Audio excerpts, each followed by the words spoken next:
భూపాలపల్లి ప్రాంతంలో సింగరేణి గని కార్మికులు అటు ఆదిలాబాద్ నుంచి ఖమ్మం జిల్లా వరకు ఉన్న సింగరేణి పరివాహక ప్రాంతం, గోదావరి నది పరివాహక ప్రాంతంలో వేలాది సింగరేణి కార్మికుల కుటుంబాలు ఉన్నాయి. మెడికల్ అన్ఫిట్ ఏదైతే మీకు బోర్డు ఉన్నదో కాంగ్రెస్ పార్టీ ఆ బోర్డును రద్దు చేస్తుంది.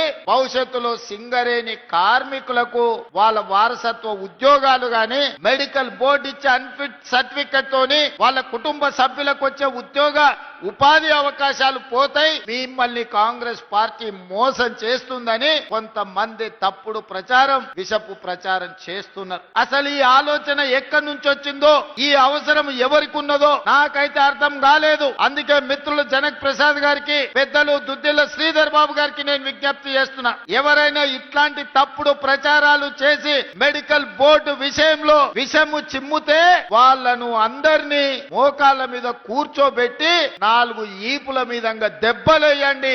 ఎందుకు అనంటే ఆ ఆలోచననే ప్రభుత్వ పరిశీలనలో లేదు. కార్మికులు కోరుకున్న విధంగా కార్మికులకు మేలు చెయ్యడానికి రాష్ట్ర ప్రభుత్వం ప్రయత్నం చేస్తుంది తప్ప కార్మికులకు నష్టం కలిగించే ఏ నిర్ణయము ఈ ప్రభుత్వం తీసుకోదు.